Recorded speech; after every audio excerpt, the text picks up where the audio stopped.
All right, so we're starting to record. So good evening and welcome to Kiwanis Let's Talk. It's Thursday, August 26th.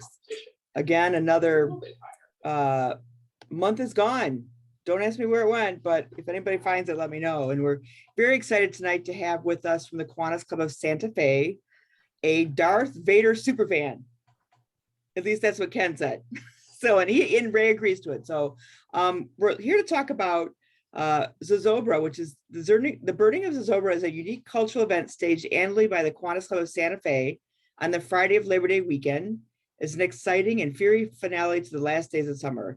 You know what, I'm not going to go anywhere because I don't want to take away Ray's thunder and the stuff that he's doing, but Ray is I believe, the coordinator of Zozobra for the Kiwanis Club of Santa Fe, and I'm going to turn it over to him and let him go, and we'll answer any questions along the way. So Ray, take it away. Hey, Sue, thank you so much. I appreciate it. Thank you so much for the invitation. I love to talk about my gloomy big guy. So our little monster, as we lovingly refer to him. So this is just an awesome opportunity.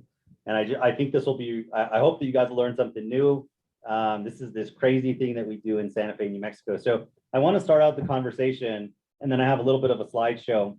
And I'm going to send you guys a link to last year's event. The Kiwanis Club of Santa Fe pulled off the only major event in New Mexico. We did it virtually. We televised the burning of Zozobra on our local ABC affiliate. We had nobody who got sick. We had 600 volunteers. It was a feat, but we pulled it off. And, someone was asking me today, why that was so important. And, really our traditions and our culture is something that's very important. And it's not just important when things they go well. They're actually even more important when times are tough. And so, I get a lot of credit for Zozobra because I'm the face, but I couldn't do it with the amazing club that I have. And as all you guys know, Ken is pretty amazing. So he is, that tells you the kind of caliber of folks that I get to work with every day. So I'm very, very, very, very proud of our club. So let me start off telling a little bit about the history, and then I'm going to tell you a little bit about the mythology to kind of give you an in-depth view. But Zozobra was started by an artist named Will Schuster, who basically was an 18-year-old kid who got sent to France in World War I, got mustard gas pretty bad, went back to Philadelphia, and was told that he could struggle through a couple of years and probably die of tuberculosis or from some lung problems that he was having, or that he could go out and die of old age and whiskey out west. And so he decided that he would take the latter. And so he moved out to Santa Fe, and he had had one or two art courses back in Philadelphia. And when he got to Santa Fe, he didn't have any trade whatsoever. And so he met up with a gentleman named John Sloan, who was kind of a Renaissance guy, a painter, a poet, a sculptor, an inventor. And he really took Schuster under his wing. And slowly, Schuster met up with 4 other of John Sloan's students, and they were actually called the Cinco Pintores, or the 5 painters. And they're really responsible for making Santa Fe into the art colony that it is today. And what's funny about this is that the locals used to call them 5 nuts in a hut, because the 5 of them lived in a little tiny house on Camino del Monte Sol. And the story begins because of the fact that they were so poor that one of them would sell a painting or a sculpture, and then they would live off of that for a couple of months. So anyway, on Christmas Eve of 1923, Schuster sells a sculpture, and he goes to his compatriots and says, hey, I know that, we normally try to make this last a little bit longer, but hey, it's Christmas Eve. Let's go down to La Fonda. Let's have some whiskey and some tequila, and let's finally have a really nice Christmas Eve. So they go down to the plaza. They go into La Fonda. They're sitting at the bar, and everyone's just in a really bad mood, right? And this infuriates Schuster, he'd spent months working on this sculpture. He got top dollar for it, and now he's blowing all this money, and everyone's in a bad mood. So he takes out this little sketch pad that he always kept with him to draw, and he starts tearing pages out, and he puts it in front of everyone, and he hands them a pencil, and he demands that they put what's bothering them down on a piece of paper. So everyone does that, and he collects them, and then he puts them in the center of the table, grabs the candle and lights them on fire, and declares that their gloom is gone. And of course, the bartender comes back and kicks them all out on their heinies. And so now they're in the plaza and it's snowing, and they actually start laughing because of all this experience. And so that's really where's this idea that you can burn away your gloom. And Schuster chose gloom because there's an inherent belief that as people, we're good people, and sometimes we just kind of mess up. And so it's not evil, it's gloom. So that's the first part of the story. So then that spring in 1924, he goes down with one of his friends to Mexico, where he witnesses Good Friday. And what they do is that they had created an effigy of Judas, and they had paraded it through the town. And then and people would throw shoes at it and spit at it. And at the end, they would put it in the plaza and they would burn it. And so Schuster thought, hey, this is a really great idea. And it brought kind of the community together. So he comes back to Santa Fe. And in his writings, in his diary, he definitely doesn't want Judas. He doesn't want a religious figure, and he doesn't want a political figure, but he wants something that everybody can agree that is kind of a figure that needs to go away. And so he marries these two ideas of creating an effigy, putting your gloom, writing down your gloom, putting it inside of it, and then ceremoniously vanquishing it through fire. And so now he's got this concept. And so he goes to the Santa Fe Fiesta Council, who had been celebrating the Santa Fe Fiesta for 200 years. Now remember, this is 1924, and the Santa Fe Fiesta had already been celebrated for 200 years. And so he tells them his big idea to burn this effigy. Well, he got the same reaction that the bartender back in Christmas, and he got thrown out on his hiney. So not to be deterred, Schuster and his buddies decide that they're going to have a counter fiesta the weekend before Fiesta. So they create a Zozobra, they burn it on Friday night, and then they get all their animals, and we're talking sheep and goats and pigs, and they dress them up as members of the Fiesta Council and parade them through the plaza. Okay. Now, as you can imagine, any other town, after celebrating something for 200 years and these outsiders kind of make fun of it, you would think that they would have been run out of town. But the Fiesta Council actually saw that the counter fiesta actually had more attendance and got more people from the community actually participating. And so they actually went back to Schuster and said, you know what, maybe we made a mistake. And it's at that point, the shotgun wedding, which I like to call it, between Zozobra and Fiestas actually began. And so Zozobra is an opportunity for us to burn away our gloom before Santa Fe celebrates its Fiesta. So, so kind of the mythology behind Zozobra, and I think this is a really beautiful story, and it's what gravitates me not only to Zozobra, but I think it really fits well with Kiwanis. And that is that throughout the year, every time we let ourselves down or we let each other down, we're selfish, or we just, we do things that cause other people gloom. We release this kind of negative energy into the world. And so what happens is that this negative energy accumulates until it forms this specter that is a 50-foot monster in Santa Fe. And, a lot of people say, oh, Zozobra wears a dress. No, it's not a dress. It's a ghost tail. So if you think of Casper and you think of the fact that Casper has no legs, he kind of has that little white wisp because he's a ghost. Well, Zozobra is a specter that is created from kind of the negative energy that we do. So by August, sheep are missing and, things are happening. And so, the city council says, we got to figure out how we get this menace kind of out of the mountains. And so we can kind of do them in. And so this plan is hatched that they'll invite Zozobra to the biggest party that Santa Fe has. And they will tell him that they're going to throw a pre-party in his honor, right? And there's some duplicity going on. So Zozobra accepts because he has a huge ego, and he's going to be in the middle of downtown Santa Fe. What could be more perfect than ruining the city than to be invited in? And the city council is thinking this is our opportunity to kind of catch him and arrest him. So Zozobra shows up, and that's why he has a bow tie and he's in a tuxedo is because he is the guest of honor at this party. So he gets on the hill and he's standing there and there's bands and so forth and the party's going on. Finally it gets dark and Zozobra uses his powers, his gloomy powers, to throw everybody into darkness. And the townspeople are kind of caught off guard by that. And then it goes one step further, where Zozobra kind of casts a spell and is able to gather the children of Santa Fe, and he devoids them of any hope, of any aspirations, and they kind of become zombie-like, if you will, and that we call these the Gloomies.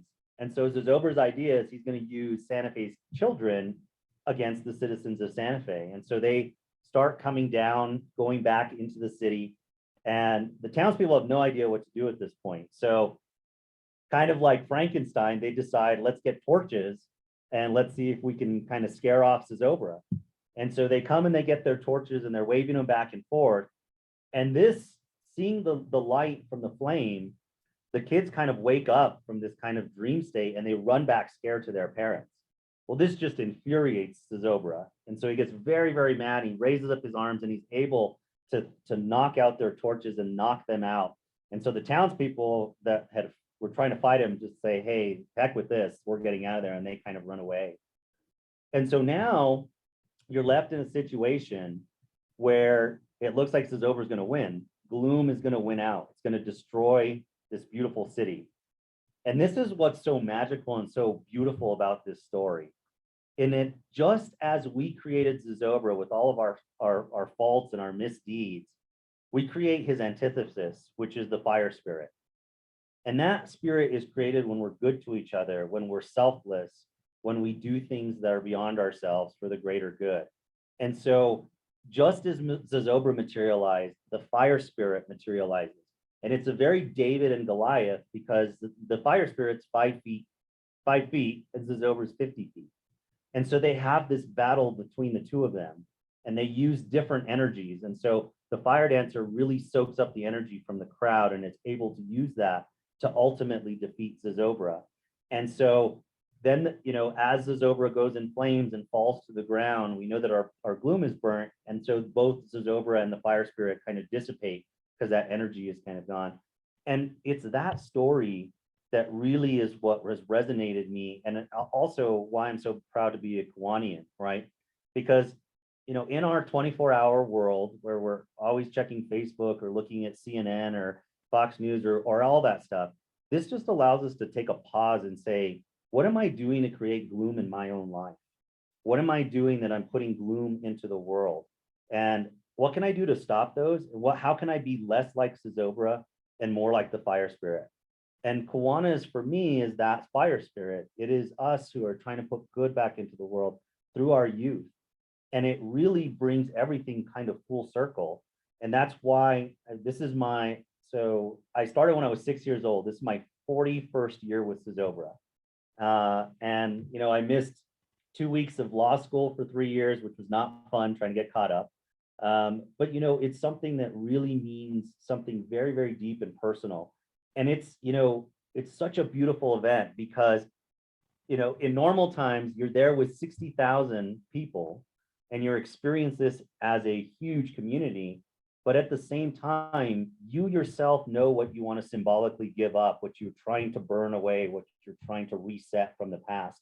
And so it's this weird dichotomy of this amazing event with all these people.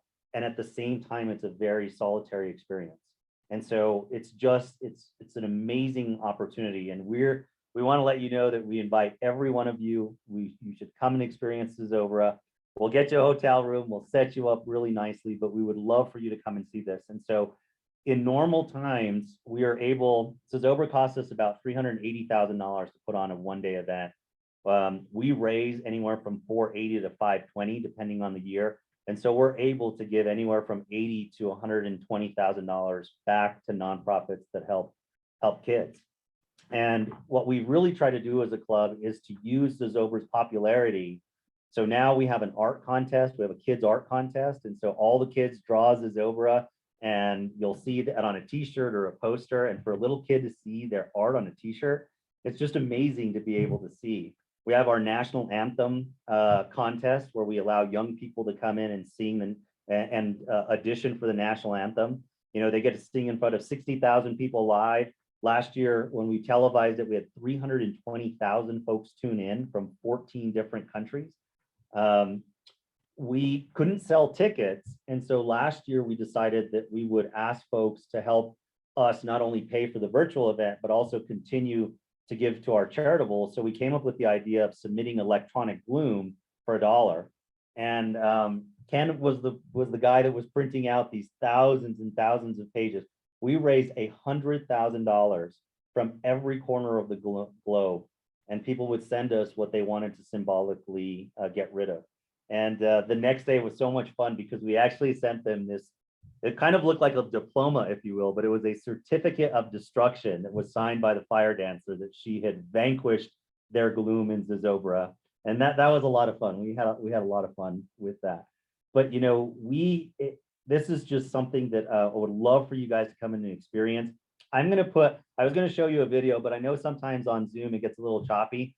But we did a drone video from last year, and we had the world record acrobatic drone flyer. I don't know what that is, but I guess they have these competitions like the Olympics.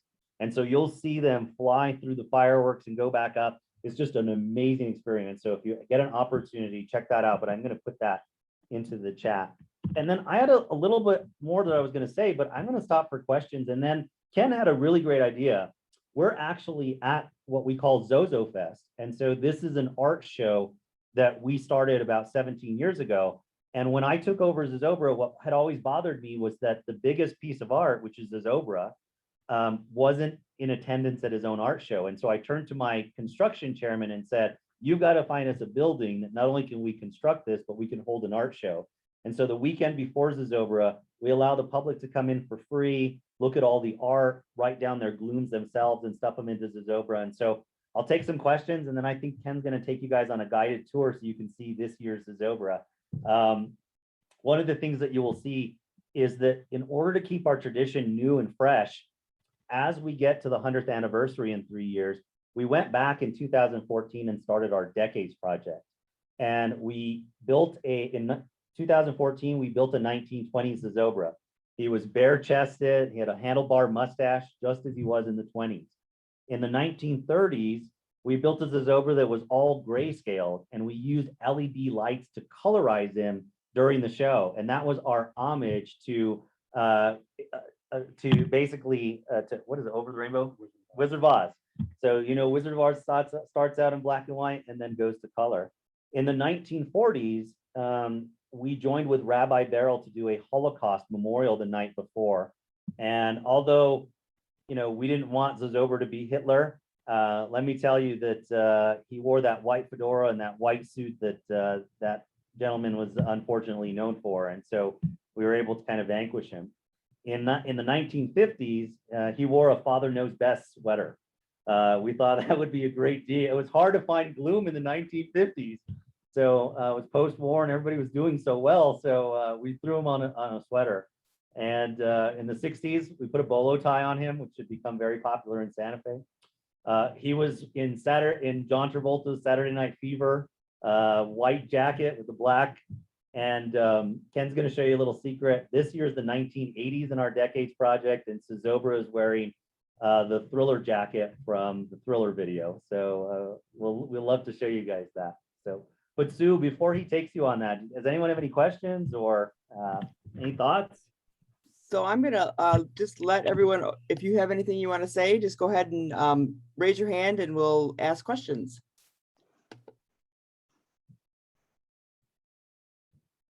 I guess I'm unfamiliar with the event. When is it held during the year?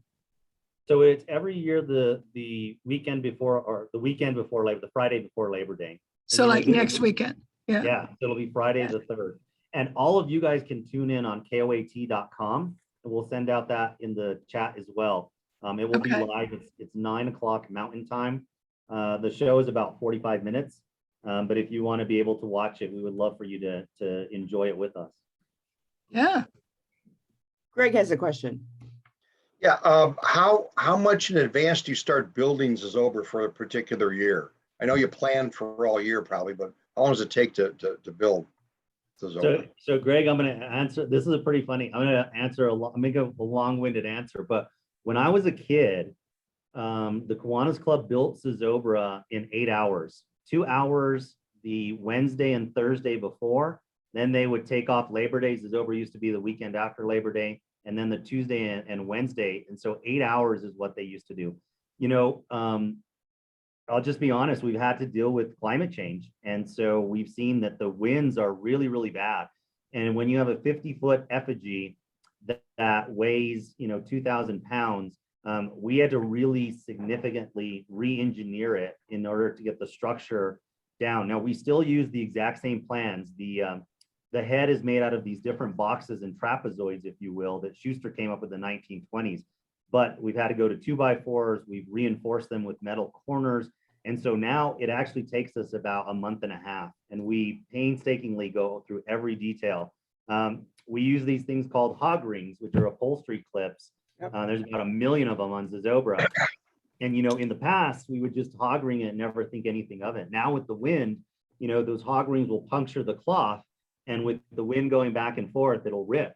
And so now we have to go back and glue every hog ring where it pierced the cloth, just to make sure that we don't have those kind of problems. And so, but it has also allowed us not only to just make it more structurally sound, but it's also allowed us to make it more visually appealing. The visual, they look much, much better these days. And of course, that's because of tools. But I will tell you that sculpting, if someone ever said to me, let's make a monster that looks kind of like a human face out of boxes, and here, I'll give you some chicken wire and shredded paper and cloth and go do this, I would have told them this is like the worst materials you could possibly imagine. So it has taken years to really understand how to get those features in a way that really resonate and they look like they're supposed to, and kind of in a really professional. And, for me, we've really had to up our game, because now that people are saying, oh, you're the original Burning Man. Burning Man started in 1986. You guys have been going since 1924. There's a lot more national attention to us. And so I want to really put the club in the best light possible. And so we really do painstakingly go through and really try to make this thing as beautiful as possible. Ray, how large is your club, and how many volunteers does it take to manage this? We're a tiny little club. We have 62 members. And we have, so it takes about, so the day of, we use 600 volunteers from the community is what we need to pull it off. But there's a core of us, there's about 20 of us that are really the core team that really put everything together and, work on, we have a department head system. So the way that this kind of works, obviously we have our board and our president. I don't sit on the board so that there's no conflict of interest. I'm the Zozobra committee chairman. And then I appoint, there's 24 departments for Zozobra. So then I appoint those department heads, and then those department heads take a chunk of everything that we need to do. But the logistics is just, first of all, this is crazy, right? We have a 50-foot, 3,000 pound, and now it's 3,000 pounds because of all the wood and the extra stuff that we put on it. 3,000 pounds, moving marionette. And what do? We put kids, right, in sheets in front of this to walk down in the dark. So you're just kind of like, this is crazy. And of course, that's not even the half of it. This event grew up in a Santa Fe neighborhood, right? So this is not like we go in and we have, a sports stadium. We have to put up 11 miles of fencing. We have to put up light towers. We have to look for security. We have to check people. We have drones. We have all of the things. You got to stop traffic. We have to put, we use snow dump trucks to make sure that someone couldn't use their vehicle to barrel through a crowd of people. And so, I am so impressed with my club for delivering a world-class event. In 2019, we had 63,000. We were just 7 people shy of 64,000 folks. We had no arrests. We had no problems whatsoever. Everyone got there, went safe. And we were able to give $120,000 back that year. So it was really, it's a labor of love, but it also helps out our community. So Brad asked in the chat, do other service clubs help with the festival logistics? Yes. So here's, one of the things is that being a club that's so small, we do have a pool of volunteers, but we also found that that's that pool obviously is just, it's not, you have to go in and do other things. So we were going to temp agencies and hiring folks to do this. And what we thought, hey, this is stupid, right? We know we have to spend the money on this. Why don't we invite other service organizations and pay them so that way they can actually use that for whatever? So Los Alamos, Albuquerque, Rio Rancho, those clubs actually come down and they log volunteer hours and we actually pay them out. And I'm really happy that we've decided to start doing that because we were going to spend those dollars anyway. But now we're spending those dollars and those clubs now earn that as a fundraising and then they're able to do it. So Zozobra gets to spread out a little bit more happiness even further in the state by paying those clubs to help volunteer. That's great. Any other questions? Go ahead, Yeah, Greg. I'm going this year and I'm bringing, 3 of my family members and we're going to do some volunteering. So what, as an example, if other people were to come visit Kiwanis people, what kind of things would we do from a volunteer standpoint? Yeah, that's a great question, Greg. And thank you so much for coming and thank you for offering to volunteer. So one is merchandise, right? So we have two income streams. One is obviously tickets, but the other is the Zozobra merchandise. And so we sell t-shirts and posters and caps and now masks and those kind of things. We always need folks that can help sell merchandise. We sell tickets. We've been, what was interesting about Zozobra is in the past, we would sell 90% of our tickets on the day up. So Santa Feans would wait and see what the weather was going to do, and then they would decide whether or not they were going to come. Right now, we're selling about 70% of our tickets online before the day of the event. And part of that is because I think we really upped our game. So folks know that they're going to get just a world-class entertainment, for $15. You get live bands, you get this amazing Zozobra, but then after Zozobra falls, you have a 25-minute fireworks show that is actually synchronized to music. And it is one of the best. We had someone from Walt Disney who was in charge of their fireworks actually reach out to us the day after Zozobra and said, who does your fireworks? This is my business. And it's like, I was just awed by this. And so that was really great. We have gates, we have merchandise, we have social media, we have to handle the press. We'll get 70 to 80 press outlets that come. And so we need volunteers to handle press. We have people, if you're not that mobile, we have a Zozobra hotline. We get anywhere from 12,000 to 15,000 calls a year to that, asking about tickets or merchandise or neighbors who need to know what the detour route is to get to their home. And so we create a Zozobra handbook that has everything you could possibly think of, and it's tabbed really nicely. So a volunteer could go sit down and with that handbook can start answering questions for us. We have stage hands that we need. And, so one of the things is that we're really trying to do is work with our schools. And we had just started an apprenticeship program before COVID hit, because for us, we rent a $35,000 entertainment stage. So if you're a kid that wants to know how to put sound and lighting together and want to see how a professional concert stage works, come and work with our stage crew. We have social media that we're doing with the state of New Mexico, Santa Fe Tourism, New Mexico Tourism, and now with Channel 7, KOAT. So learn how to do social media. Security, right? You want to learn about our law enforcement or evacuations or emergency planning, any of those kind of things. And so what we've decided to do is really take the event and really think about in what ways can it help the community and give these kids that would never have access to some of these things a front row seat in really getting involved. We had a young man, his name's Luke Thompson, and I'm actually going to share my screen. I will show you this.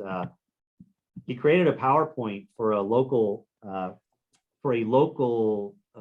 that meets and doesn't have anything to do. It's called Voices of Santa Fe. And this young man basically started out with us, and he won the poster contest when he was 13 years old. And he's now what we call him a Padawan. That's our reference to Star Wars. If anyone knows, before you're a Jedi, you're a Padawan. So he's our Zozobra Padawan. But this young man has helped us, and it is just amazing to see that when you give young people the opportunity to grow and to learn and experience things, it just really, really, means a lot to them. He did this slideshow, and one of the things, he almost made me cry, I'll tell you, and I'm usually not a softie, but he ended with what he learned. And he talked about how important it was to keep these traditions going and how he needed to recruit more young people. And this is one of the things I would think was really the most important. He said, Kiwanis taught me how to lead without being a boss. Right. And one of the folks said, well, what does that mean to you? And he said, well, he goes, everyone in Kiwanis, no matter what their title is, they're at the end of the event, they're picking up trash with you. They're putting stuff away. You know, there's lots of leaders in the club, but there's no bosses. And that really resonated with me, that if we're teaching, you know, the next generation that it's about leading, not about bossing folks around, that's a really, really great thing. And then he talked about perseverance, because I have to tell you, when you try to put a 50-foot marionette in front of folks, in front of 60,000 people, my entire day is, you know, it's funny because in 2013, when I took over this position, you know, I was getting really upset at how many things had gone wrong that morning. And I walked over kind of by myself, and I kind of had to shake myself and said, you know, your job is to fix things. Nobody owes you a perfect event. Nobody owes you a great day. This is this is what the job is. Something breaks and you fix it. And so I just kind of, that day I decided, what's next, right? So rather than expecting that everything goes wrong, right, what you have to do is say, okay, this was the fire, we put it out, we solved this problem, what's next? And so he actually used that in his talk, and talking about perseverance and how to get through and how to really think outside the box and be creative and not let things, you know, get you down, and figure out how to do things. And so I thought that was a really great testament to our club and kind of the values that we're putting out into our community. So I'll get off my soapbox now. Oh, no, that was great. How much land does this take? I mean, is it in a field? Is it parking? I mean, I see the maps behind you and I'm like, okay, does that have anything to do with it? Yeah, so what's interesting about that is that, let me show you, it's actually a baseball diamond and a soccer field, split by what we call an arroyo, I think so basically Zozobra is up here. This is our baseball diamond, and then we have an overflow here. So 60, if you can imagine, 63,000. And part of what makes this so challenging, that's a little too far out, but we are literally nestled with houses. And this is the part of Santa Fe where this little mansion here is 1.5 million, and I'm launching fireworks about 250 feet away from it. So this, you know, this is like somebody saying, you know, let's play Twister naked over a candle. That's kind of how I explain Zozobra, because everything that, you know, we're not going to have this at a stadium. Let's put this in the middle of a neighborhood. Okay. And then we're going to put $1 million houses right behind where you want to launch fireworks. But, you know, the history and the tradition is that there's really no better place for it. And it's in the heart of downtown. I think that's really, really important. You know, and I have a lot of locals, because, you know, Santa Fe is very expensive, especially the northern part of Santa Fe. And I have locals that tell me, you know, the only time that we ever go downtown is for Zozobra. And that's very sad to hear, but that's very important to us. We want them to remember that they own all of the city and that they can use all of the city. And so to bring them back down to the plaza and to downtown, it's really important for us as well. And kids 10 and under are free. You know, we've had a struggle because we've tried to keep, you know, our tickets affordable. They were $10 for a long time. They've gone up to $15. It's really hard to pay for the event and raise money when you're at that, but it's a balance, because we want families to be able to afford to come to this event. And so if we priced it at $70 or $80 a ticket, we're going to lose those families, and that's not worth it to us. How does everybody get there? Yeah, Gary, that's another fun problem. So Santa Fe downtown parking is just horrid. And Will Rogers once said that Santa Fe was designed by somebody drunk riding backwards on a jackass, because there's no grid pattern. Streets turn into one ways when you least expect it. They, you know, get narrow. It's just kind of crazy. So what we worked out is that we actually have, by our state capitol, we have a bunch of state buildings that have tons and tons of parking. And so we encourage people to park there, and then the city provides free shuttle buses and shuttles to the event. And that really is the easiest way for people to get there and get out, because downtown Santa Fe is just so congested. But that makes that another a venue that we, because what we want to be able to do is put people through a metal detector, get them checked, and do all the security stuff before we get them on the bus. We're not bringing in folks that have stuff. So, the logistics of the event are just mind-boggling.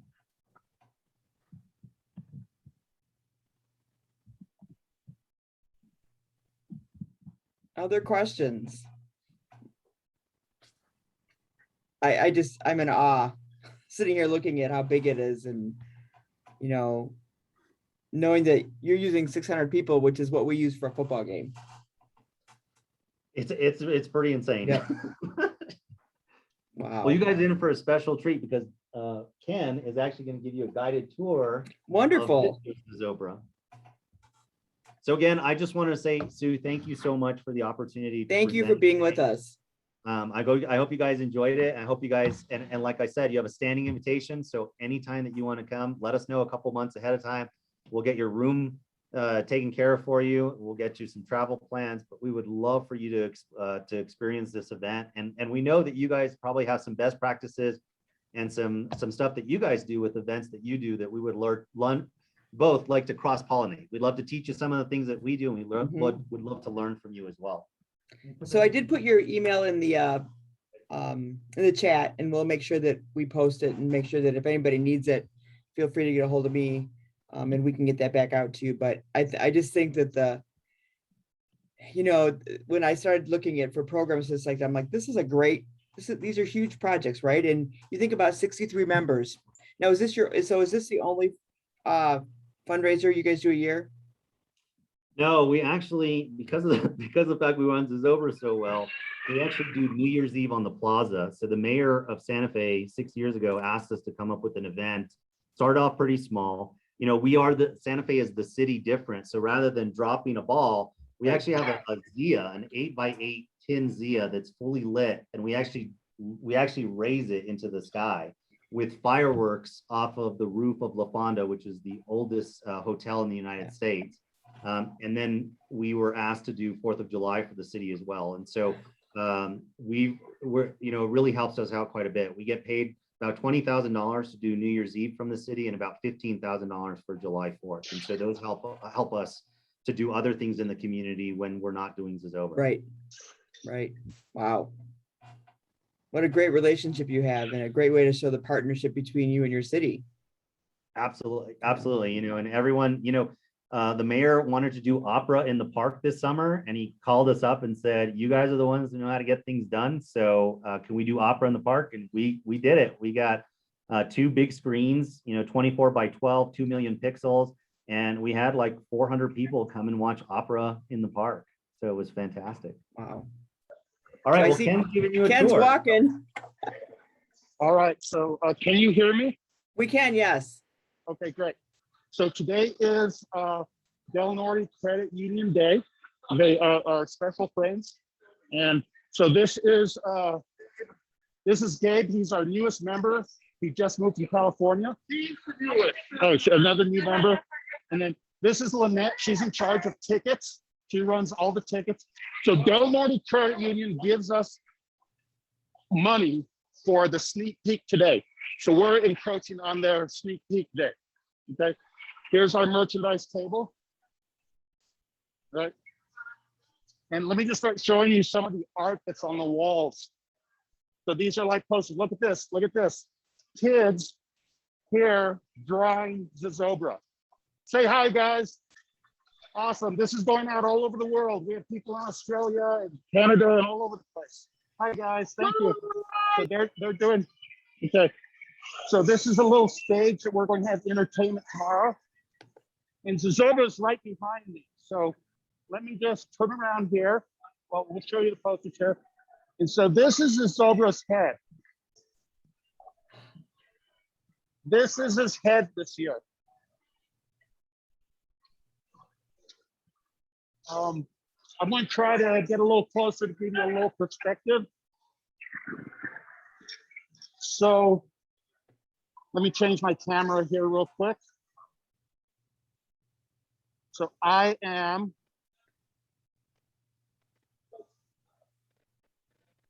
there we go. Oops, try that again. I'm 6 foot tall, okay?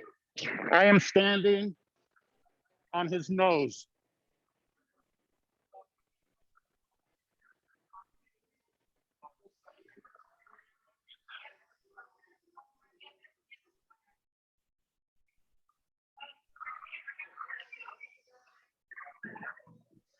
His mouth moves, his eyes move. There's his ears. There's his ear. Let's go to the other side, show you his other ear. And Ken, you can show them the back. I'll let you show them the back so they can see how Okay. it's made.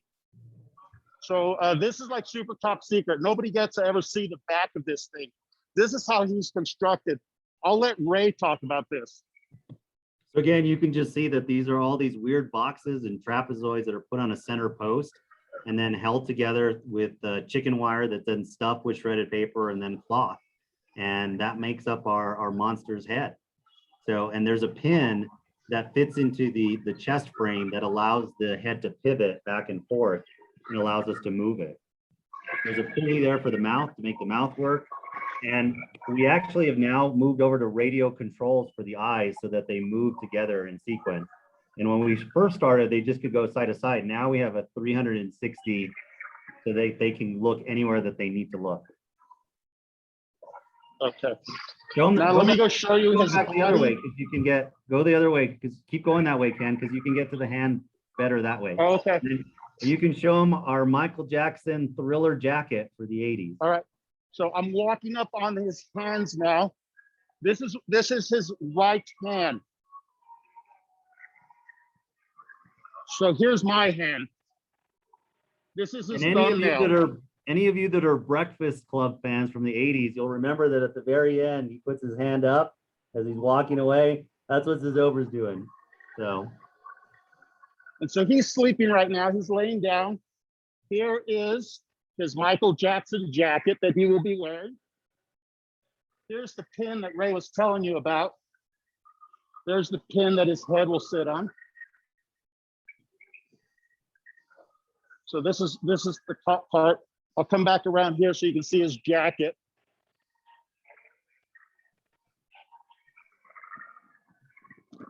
That's as high as I can reach, and I still can't reach high enough to get you a good view. That's how big he is. All right, let me go this way and show you. I'm going to escape over here, and then that way I can show you his ghost tail.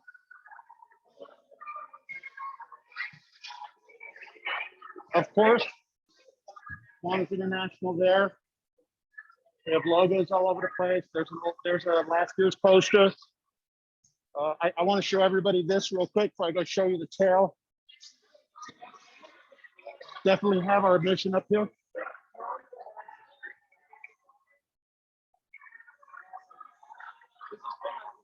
We don't leave Kiwanis out of any of this. Kiwanis is always fully branded. Here's Alma. She's in charge of our, just say hi. She's in charge this year of our Zozo Fest. There we go. Here's Scott. He's a member of the club. Okay, so here is the perspective from over here. Somebody's filling out a gloom. And so she's putting her gloom and she's working on, we'll give her a little privacy so she can work on her gloom. Here is his left hand. You know the 80s symbol, right? Yeah, you got it. Hey, hey, Ken, go to the wall that's next to you there because I want to show them that these are kids that just draw Zozobra and send them in for our. Yeah, I want to definitely. Let me put the rope back up. Sorry, I knocked it down. So Ray, do you have this building all year? No, we actually we're a little bit like, excuse the reverence, we're a little bit like Mary and Joseph. We're always knocking on the door looking for room at the inn. And so we have lots of big buildings, but unfortunately, there's only a few buildings where we actually have a big enough door to get it out. Okay. And Ray, do you use a crane to get it standing up? Yes, so Public Service Company of New Mexico, our utility company, brings their linemen and they actually use a crane in order to pull it up. And then the linemen actually help us secure it in place. So this is an amazing wall. These are all the Zozobras drawn by, I think it's fifth graders, children of Santa Fe. Yeah, they're second through fifth graders, second grade through fifth graders. And it's just an entire wall. It just goes on forever. And this just shows you how the kids of Santa Fe just absolutely love this.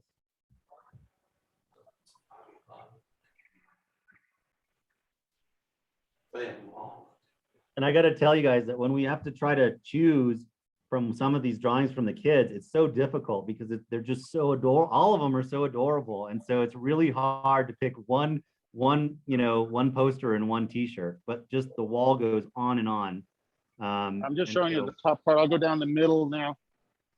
So is a Zobra a name or is it a word is it a Spanish word that means something? So it's both. So they used to call him Old Man Groucher.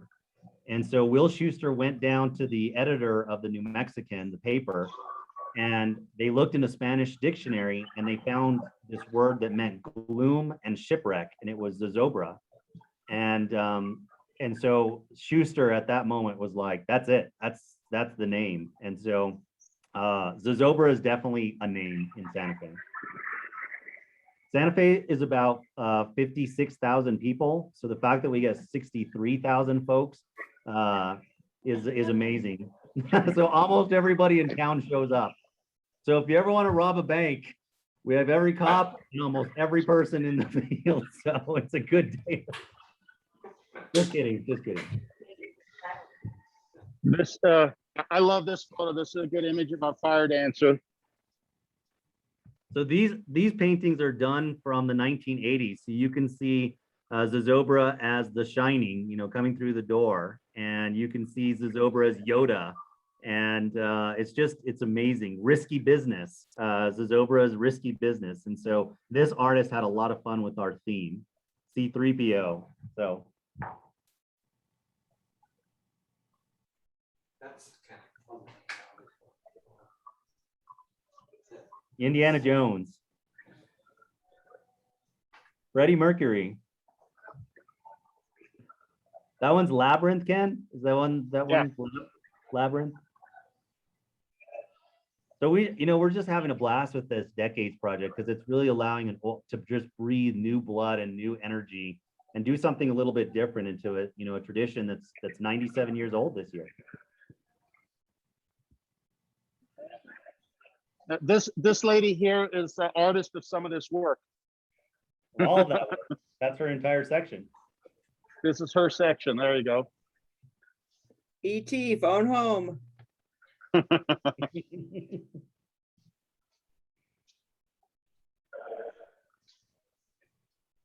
the Hutt. I say, yeah. The State Puft Marshmallow Man from Ghostbusters.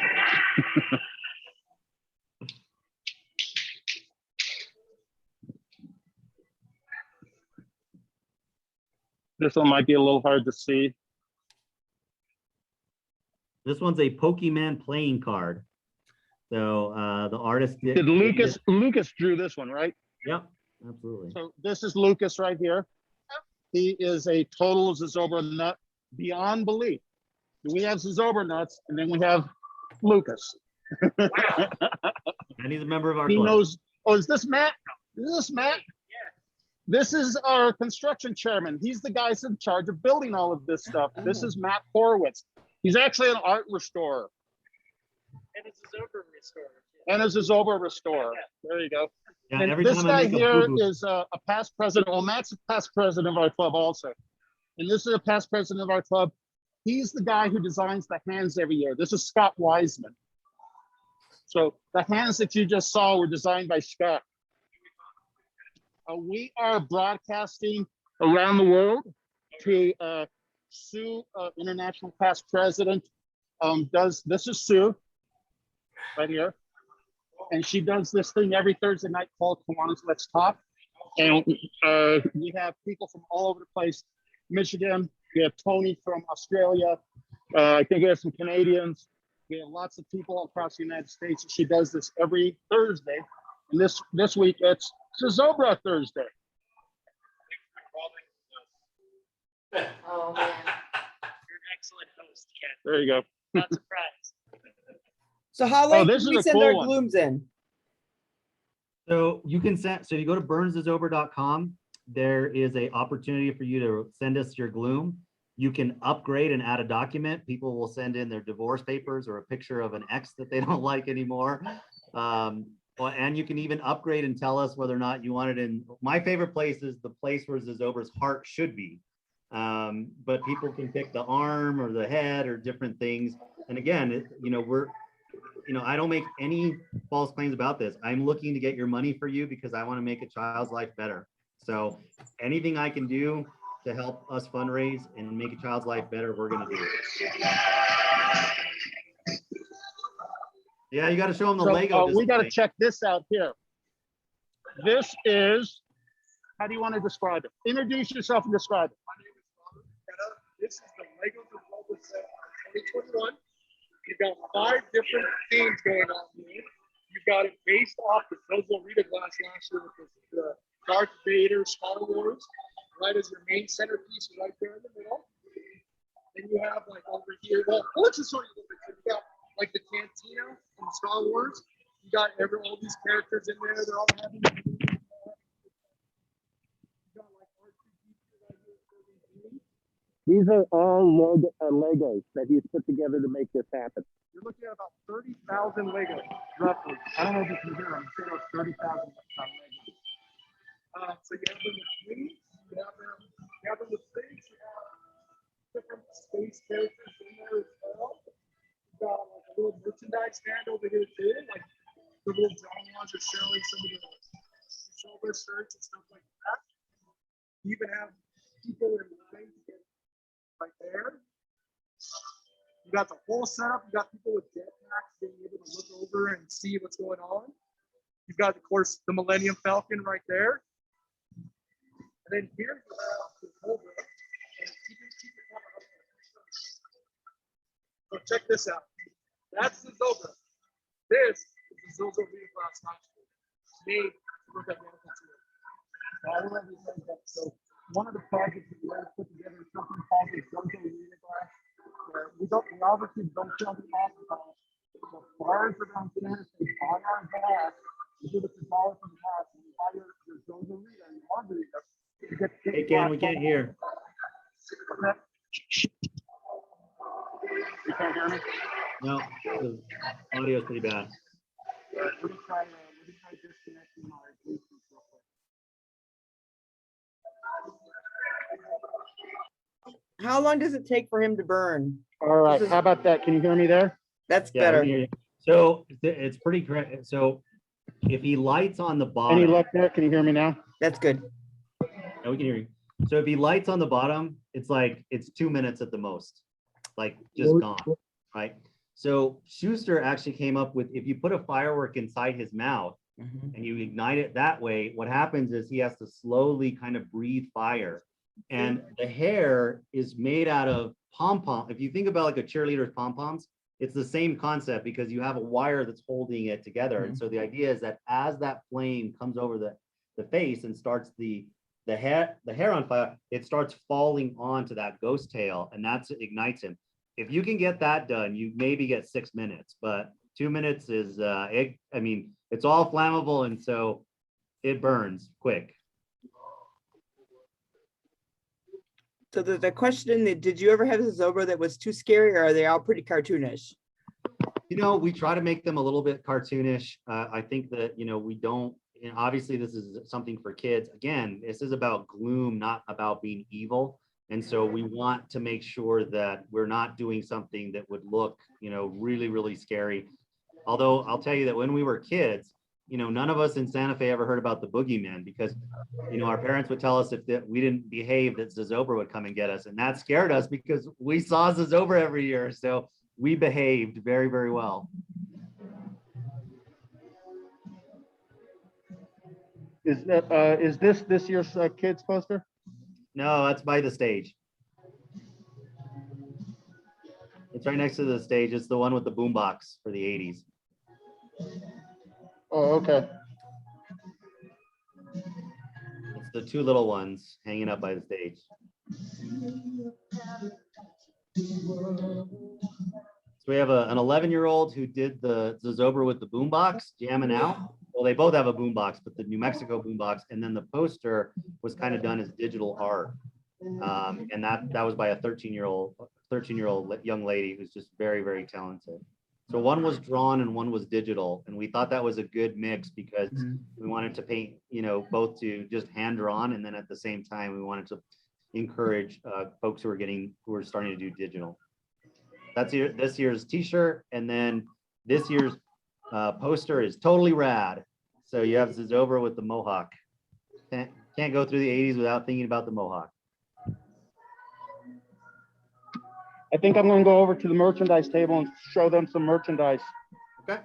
Yeah, I was gonna say, how much merchandise do you go through? I mean, how many? It's quite amazing. I won't know what the number is, probably Jess will, but I know that we pay about $30,000 for our merchandise and we turn it into almost $70,000, $80,000. Wow. Hoodies, hats. Has with the merchandise, has the Kiwanis branding changed what you do with that or It how that did. works? Yeah, absolutely. We don't include Kiwanis logos anymore on our merchandise, and that's really unfortunate. But Little kid size T-shirt. so it does. It did hurt us in that situation because we always want to promote our club. We always want to promote what we're doing, but it's been a little bit difficult. Those are earrings. Those are beaded earrings. Pencils, shot glasses. This is our margarita. Santa Fe has the margarita trail. And so every year we create a new recipe and it's called Zozobra.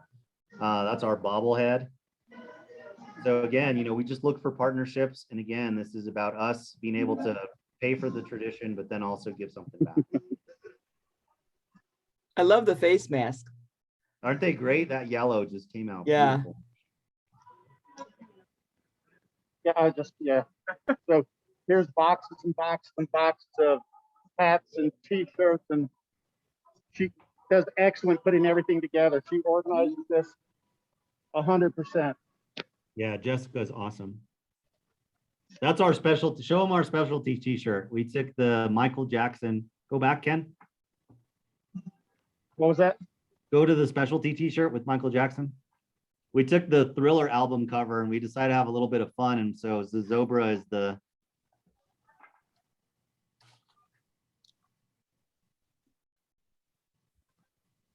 So, and of course we have to worry about copyrights on that. So we get permission to do those kind of things. Right. We never want to get sued.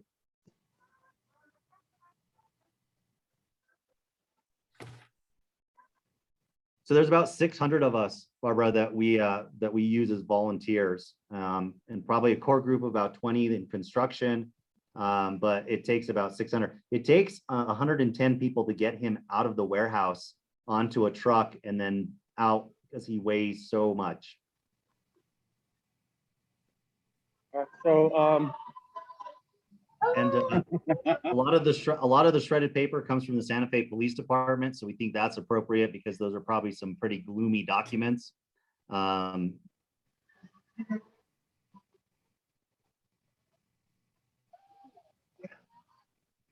that's pretty amazing. Yes, thank you guys so much for letting us share this with you. And like I said, standing invitation, just get a hold of us. And if you can, tune into KOAT Friday, September 3rd, 9 p.m. Mountain Daylight Time, and you can watch it live. So how many, Ray, how many sponsors do you have outside of Kiwanis? Like you've got the credit union there today. So we normally run about 20 sponsors that total about $80,000. Okay, I will tell you that after COVID, many of these were grassroots local businesses that sponsored us. And after COVID, this year we have six out of the Mhm. 20, and it's just because of the fact that businesses are hurting. Yeah.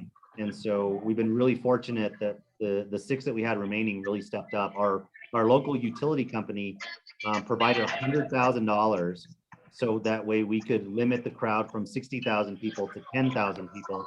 That gives everybody enough room to socially distance, and we thought that that was appropriate too, because this is a community event. We are, a service organization. We always want to do the right thing, and so that $100,000 donation allowed us to forego a 60,000 person event and 10,000. And although that sounds like a lot, we have enough land that everybody can spread out.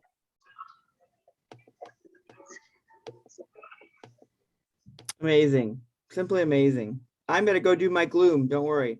I'm gonna get it in there. Thank you. Thank you. I'm gonna get it in there. There's a gloom box.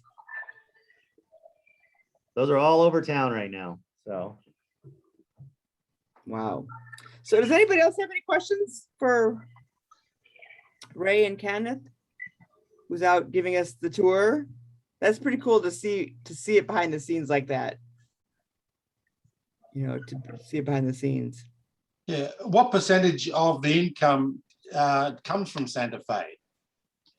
So yeah, this used to be a completely local event, Tony. And in 2019, we had folks from 17 countries and 49 states. And so what we saw was that about 60% were from New Mexico, about just over half were from Santa Fe. So that's good for us. We have almost 30,000 folks from the city themselves. But this is now becoming a big tourist attraction for the city, which is great because, we want our hotels and our restaurants to do well. The city, we couldn't do this without the city. We have police, fire, streets, parks, all of those things that the city does for us. And so we were very happy to help out in a tourist way to help repay the city for some of the stuff that they do. And so in 2019, we added $5.6 million to the city from lodgers tax and people coming in to see Zozobra. So it is definitely a mutually beneficial relationship. That was the question I was going to ask. What's the economic impact? But that's pretty amazing. Yes. Ray, is this one of the things from, I forgot the name of the group. It's the disabled group. No, actually, that was a woman who did that. Zozobra was on Good Morning America, was just in Santa Fe touring. And so this woman just within seconds, took this scrap stuff out and just made that. And so I grabbed it for her and said, I'm going to put this in the art show. All right. So once Zozobra is burned on Friday night, is there anything going on Saturday related to that, or is it all over? Is there a Zozobra afterglow? There is. So Meow Wolf, which is a new art installation, has a Zozobra after party. And then we have that weekend, we have the Santa Fe Fiesta Arts and Crafts Fair on the plaza. There's a lot for folks to do that weekend. They have a mariachi concert that they do at the Santa Fe Opera. It's just amazing. And so it's a really great opportunity to be in Santa Fe because there's so much going on.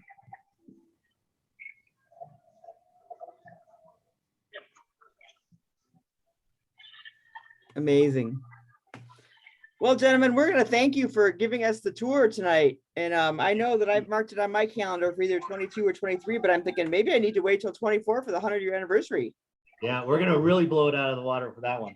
Maybe that's what I wait for is the 2024. I don't know. You may Go every year, Sue. Well, that's the other thing I'm thinking. Maybe I could go over if I can, when the time comes to retire, then I know where I'm going to spend my Labor Day weekends. We would love it. We would love it. I hear you're a powerhouse. Ken talks about you all the time, Steve. So thank you. Volunteering would be my thing. I would be all over it. So, well, we want to thank you for being with us tonight. This is exciting. This is great to be able to see and show everything that's going on. So we're excited about that. We will record this, or it is being recorded. I will make sure we get it up on I'll download it tonight and get it up on the Michigan District of Kiwanis Facebook page, as well as my personal page. Does Zozobra have a Facebook page? It does. It's the official burning of Zozobra. Okay, so we will. I'll make sure we tag it. Great, fantastic. So this program shows on there, but this just shows you the type of things, you know, when people talk about what Kiwanis does, every Kiwanis club is different. Yeah. Right? I mean, this is how they raise their money to do their programs. And I think that's the important part of our organization is that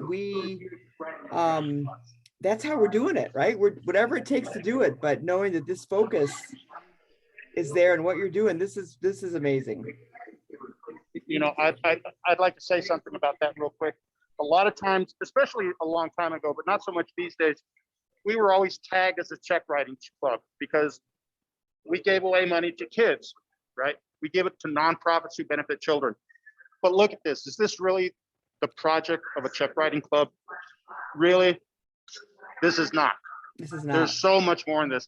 I mean, you saw the members who are here who are in charge of their piece of the project, right? And they're passionate about it. They're totally passionate about it. This is not a check writing club. This is an active Kiwanis Right. club that does stuff for kids. If I you've got a think this committee is of- fantastic. Yeah. Yeah, isn't it, Melanie? It's amazing. So yeah, Look it's forward been to seeing you out here, Greg. Can't A wait to meet week, you. yeah, a week from today. Yep. all right.